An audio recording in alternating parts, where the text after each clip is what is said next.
بسم الله الرحمن الرحيم. قصيدة بعنوان الفن بين الماضي والحاضر. معقول يا ناس الطرب يبقى كده ماهوش تمام؟ تنطيط ودوشة وهرجلة تأذي العينين والودان. بص يا ابني واسمع لي وتأمل يلا وشوف. مطربين الرقص والتنطيط أصبح عددهم يا ناس ألوف. مطرب لابس لي في ودنه حلق وكمان في رقبته سلسلة، وفتح لي صدره يا سلام أستاذ كبير في الحنجلة. بص له شعره كمان مضفره كما ديل الحصان، نازل على عيونه ناعم يا سلام، وعامل لي كحكة مدورة آخر تمام.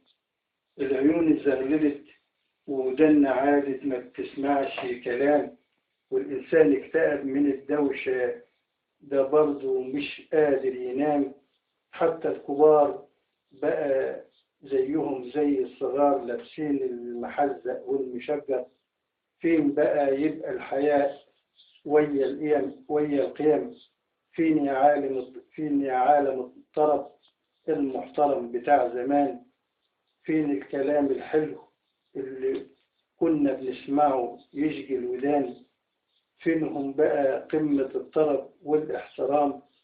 فايزة وفريد وعبد الوهاب والعندليب وطلب كمان، وست أم كلثوم كوكب الشرق وحفلاتها الجميلة.